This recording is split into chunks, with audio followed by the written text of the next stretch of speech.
बिस्मिल्लाहिर्रहमानिर्रहीम। अस्सलाम वालेकुम दोस्तों, अपनी नेक्स्ट वीडियो के साथ आपको वेलकम करता हूँ अपने इस चैनल में। उम्मीद है आप सब खैरियत से होंगे। तो चलते हैं आज की अहम न्यूज़ की जानब। सबसे पहले जो हम बात करेंगे वो है पारो इकट्ठी लेने का कौन सा बेहतरीन तरीका है जिससे कोई भी प्रॉब्लम नहीं बनती, इस पे बात करेंगे। उसके बाद काम ना करने वाली माओं के लिए एक अहम इमदाद की अनाउंसमेंट की गई है, इस पे बात करेंगे। इंग्लैंड ने यूरोपीय यूनियन के बाशिंदों के लिए जनवरी से एक नया पास कानून जो है वो पास किया है, उस पर डिटेल के साथ बात करेंगे। जनवरी में क्या मुश्किलात का सामना हो सकता है और किस तरह आप इंग्लैंड में जा सकेंगे, इस पे बात करेंगे तफसीली। इसके बाद ड्राइविंग लाइसेंस अगर आप करना चाहते हैं तो कुछ ऐसे क्वेश्चंस नए आए हैं जो कि बार बार लोग उससे फेल होते हैं। अगर आप यही मुश्किल क्वेश्चंस कर लेते हैं तो आपको इम्तिहान में काफ़ी बेहतरीन नज़र आ सकती है और आप पास हो सकते हैं। वो क्वेश्चंस नीचे लेके आया हूँ आप लोगों के साथ और वीडियो के आखिर में इस पर तफसील के साथ बात करेंगे। सबसे पहले तो पारो की बात करते हैं। पारो आपको मालूम है कि जब आप काम करते हैं और आपकी जो कंपनी है, अगर तो आप किसी के पास काम करते हैं, आपकी जो कंपनी है, आपकी जो ऑटोनोमो है, जो आपका खैफे है जिसको हम ओनर बोलते हैं, अगर आपका वो टैक्स पे कर रहा है तो उसमें कुछ परसेंटेज जो है वो आपकी पारो की कटती रहती है, ताकि अगर खुदा न खास्ता आप कल को बेरोज़गार होते हैं तो आपको वो रिटर्न काम की सर्च के दौरान आपके अखराजात चलाने के लिए आपको मिलता रहे। उसकी रेशो साल की 4 महीने, अगर आपने साल काम किया है तो 4 महीने आपको वो मिलती है। अगर आपने 2 साल काम किया है तो फिर आपको 8 महीने मिलती है। इस तरह से मैक्सिमम आप 2 साल तक ले सकते हैं। 2 साल के बाद वो आपकी बंद हो जाती है। बेशक आपने 15 साल काम किया हो, लेकिन पारो आप 2 साल से ज़्यादा नहीं ले सकते। अब यहाँ पे क्वेश्चन ये आता है और काफ़ी दोस्त क्वेश्चन भी करते हैं कि हमने फॉर एग्ज़ाम्पल 10 साल काम किया और पारो लगवाई और हमें सिर्फ 2 साल मिली और उसके बाद हमारी ख़त्म हो गई, तो हमने असल में तो 6 साल की पारो लिया है, क्योंकि 1 साल के अगर 4 महीने बनते हैं तो 2 साल जो है वो 6 सालों के बनते हैं। तो बाकी जो हमारी पारो 4 साल की है वो किधर जाएगी। तो यहाँ पे आपको ये बताता चलूँ कि वो जो आपकी पारो है वो ऑटोमेटिकली गवर्नमेंट जो है आपकी पेंशन में कन्वर्ट कर देती है। उतनी ज़्यादा आपको पेंशन मिलेगी जब आप रिटायर होंगे। ये तो आपकी क्वेश्चन का जवाब हो गया। अब कुछ दोस्त ऐसे हैं जो ये कहते हैं कि हम अगर अपना कारोबार करना चाहते हैं और पारो जो है वो इकट्ठी लेना चाहते हैं, जैसे कि स्पेन में ये कानून है, तो क्या तरीक़ाकार है, किस तरह से ले सकते हैं। यहाँ पे आपको सबसे पहले तो ये बताता चलूँ कि इस काम में आपने कोई भी किसी तरह की 2 नंबरी नहीं करनी। बहुत सारे लोग ऐसे हैं जो कि अब परेशान हैं, जो कि पकड़े गए हैं सिर्फ और सिर्फ अमाउंट इकट्ठी लेने के चक्करों में। उन्होंने कुछ ऐसे वे इस्तेमाल किए जो लीगल नहीं थे। यहाँ पे कतलूनिया की मैं बात करूँगा, यहाँ पे कुछ लायर थे, नाम नहात लायर मैं उनको कहूँगा, जो कि कुछ पेमेंट लेने के बाद आपको इकट्ठी अमाउंट लेके देते थे। फेक ऑफिस, जब फेक कंपनी, जब फेक शॉप शो करवा के आपको इकट्ठी पारो ले देते थे, लेकिन बाद में जब इंक्वायरीज़ हुई हैं और वो फेक निकली हैं तो उन लोगों पे भी पक्का बैन लगा दिया गया जिन्होंने इकट्ठी अमाउंट ली है, और उन पे भारी जुर्माने भी किए गए हैं और आने वाले वक्त में उनके लिए डॉक्यूमेंटेशन में भी प्रॉब्लम हो सकती है। इस वजह से सही और करेक्ट वे इस्तेमाल करना क्या है, आपने सिर्फ और सिर्फ एक बिज़नेस शो करना है। वो शॉप भी हो सकती है, वो आपका इम्प्रेसा भी हो सकता है, ऑटोनोमो कोई किसी तरह का भी हो सकता है। तो वो आपने शो करना है और गवर्नमेंट को कहना है कि ये मैंने कॉन्ट्रैक्ट कर लिया है, जो मालिक है शॉप का या जो भी आप बिज़नेस करना चाहते हैं, मैंने आल्ता दे दी है, सहूलियत सोशल में मैंने आल्ता दे दिया है, असिंधे में ओजंता मिंटो का सर्टिफिकेट हासिल कर लिया, मैं बिज़नेस करना चाहता हूं तो मुझे इकट्ठी अमाउंट दी जाए। तो उसमें क्या होता है कि गवर्नमेंट जो है वो आपको 70% जो है आपको इकट्ठी अमाउंट दे देती है आपकी पारो की, और उसमें 1 साल की जो आपकी सहूलियत सोशल है, जो आपके ऑटोनोमो है या आपका पैसा बनाया है, उसकी जो आपने टैक्स देना होता है पर मंथ, वो आपका ले लेती है एडवांस में। तो इट्स मीन कि 1 साल तक आपको पे नहीं करना पड़ता। उसके बाद वो लोग जिन्होंने अभी तक कोई भी कारोबार अपने नाम पे नहीं किया, उनको ये भी बेनिफिट मिलता है कि पहले 1 साल उनको जो ऑटोनोमो है वो आधे से भी कम देना पड़ती है।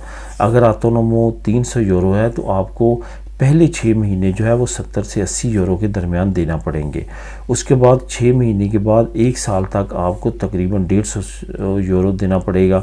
उसके बाद आपको आहिस्ता आहिस्ता इंक्रीज़ करके फुल ले जाएंगे। लेकिन जब आप बिज़नेस स्टार्ट करते हैं, अगर आपने पहले अपने नाम पे कोई भी बिज़नेस नहीं किया तो आपको ये अहम रायत दी जाती है। काम ना करने वालों माओं के लिए एक अहम इमदाद की अनाउंसमेंट की गई है। इसका लिंक नंबर 1 आपको नीचे मिल जाएगा, आप क्लिक करके ख़ुद भी रीड कर सकेंगे। बहुत अच्छी जो है ये इमदाद की अनाउंसमेंट की गई है। ये वो माएँ हैं जिन्होंने कोई भी काम नहीं किया और ना ही काम करती हैं। ये हमारी कम्युनिटी की जो माएँ हैं, जो कि ख़ास तौर पर पाकिस्तानी, इंडियन और बरसगीर की लेडीज़ हैं जो कि ज़्यादातर हाउस वाइफ होती हैं, उनके लिए ये बहुत अच्छी इमदाद है। जब ये माँ बनती हैं, इनकी बच्चा पैदा होता है, तो उसके लिए ख़ास तौर पे अनाउंसमेंट की गई है। यहाँ पे मैं एक बात आप लोगों को बताता चलूँ, ये जो वाइफ्स हैं, जो माएँ हैं, जो डिपेंड करती हैं अपने हस्बैंड्स पे, क्योंकि ये काम नहीं करती, तो उन हस्बैंड्स की इनकम भी देखी जाएगी। उस पर आपसे रेंता मांगा जा सकता है और ये तमाम चीज़ें मांगी जा सकती हैं। उसके बाद बच्चे की पैदाइश के बारे में तमाम डिटेल जो है हॉस्पिटल जो आपको देता है, उसके बाद नी वगैरह जो इशू होती है, वो तमाम डॉक्यूमेंट्स आपसे लिए जाएंगे। तो उसके बाद आपको ये एलिजिबल समझा जाएगा इस इमदाद के लिए। काफ़ी अहम इमदाद है। अगर आप नीचे जो लिंक मौजूद है, अगर उसकी रिक्वायरमेंट्स पे जो मेन रिक्वायरमेंट्स थी वो मैंने आपको बता दिया। मज़ीद डिटेल आप नीचे क्लिक करके रीड कर सकते हैं, तो आप अप्लाई कर सकते हैं। ये इमदाद नेशनल लेवल की है, कोई भी सूबाई लेवल की नहीं है। कहीं भी आप रहते हैं स्पेन में तो इससे फ़ायदा उठा सकते हैं। इंग्लैंड का यूरोपीय यूनियन के लिए जनवरी से एक नया कानून और नए कानून पे उन्होंने अमल दरामद जनवरी 2023 से शुरू कर देना है, जो कि अब तकरीबन 3 महीने बाकी हैं। तो इसके लिए तमाम यूरोपियंस को रेडी रहना चाहिए। आपके साथ मैंने काफ़ी वीडियो जो है वो ये शेयर की है कि जो इलेक्ट्रॉनिक ट्रैवल ऑथराइजेशन सर्टिफिकेट है या वीज़ा, आप उसको दूसरे अल्फाज में कह लें, वो कौन से ममालिक जो हैं वो इशू करते हैं, जिस पे मैंने आपको बताया कि कनाडा और अमेरिका, ऑस्ट्रेलिया भी इसमें शामिल है। उसकी थोड़ी सी नोयत डिफरेंट है, लेकिन वही चीज़ बन जाती है। इलेक्ट्रॉनिक ट्रैवल ऑथराइजेशन ये ममालिक इशू करते हैं।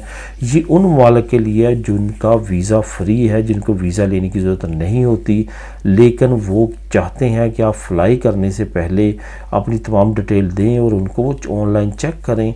अगर आप किसी जगह पे मतलूब नहीं हैं, तमाम चीज़ें आपकी क्लीन हैं, करैक्टर आपका क्लीन है, तो वो आपको इजाज़त दे देते हैं कि आप हमारे मुल्क में आ सकते हैं।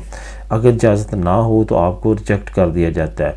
सेम इसी तरह का रूल जो है वो इंग्लैंड इम्प्लीमेंट करने जा रहा है। मतलब ETA इंग्लैंड ने भी अनाउंस कर दिया है, जनवरी 2023 से कोई भी यूरोपियन नेशनल, ख्वाह आपके पास किसी भी यूरोपियन मुल्क का पासपोर्ट हो, नेशनलिटी हो, अब आप UK सिर्फ टिकट लेके नहीं जा सकेंगे, आपको पहले ETA क्लियर करना पड़ेगा।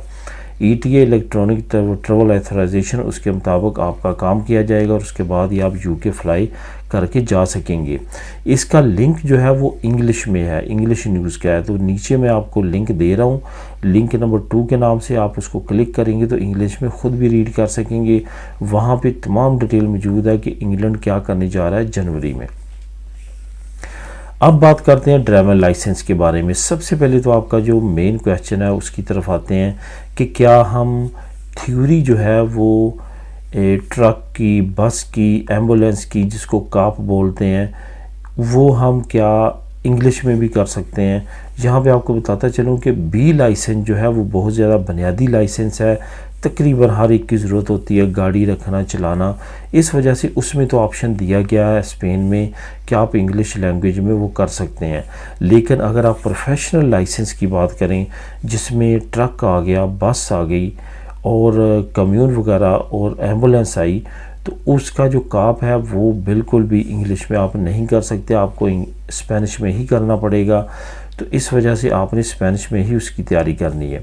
नीचे में B लाइसेंस के लिए चंद एक क्वेश्चन DGT ने इशू किए हैं, जो कहा है कि लेटेस्ट क्वेश्चंस हैं और ये क्वेश्चंस ज़्यादातर लोग फेल करते हैं और इसकी वजह से ज़्यादातर उनकी थ्योरी पास नहीं होती। तो आप लोगों के लिए वो 10 क्वेश्चंस लेके आया हूँ, उनको केयरफुली तैयार करें। अगर आप इंग्लिश में कर रहे हैं तो उनको इंग्लिश में कन्वर्ट कर लें अगर आप स्पेनिश में ही कर रहे हैं तो ये स्पेनिश में ही आपको मिलेंगे। नीचे आपको अवेलेबल है, क्लिक करें और वहाँ पे ये 10 क्वेश्चंस की लाजमी तौर पे तैयारी करें। अगर आप लाइसेंस भी कर रहे हैं या आने वाले वक्त में कर सकते हैं। इन तमाम लिंक्स को, इन तमाम वीडियो लिंक्स को आप सेव भी कर सकते हैं ताकि बाद में आप इसका फ़ायदा उठा सकें। तो लाजमी तौर पे इस पर अमल करें अगर आप बी लाइसेंस करना चाहते हैं। मिलेंगे नेक्स्ट वीडियो में नई न्यूज़ अपडेट के साथ। अल्लाह हाफिज़।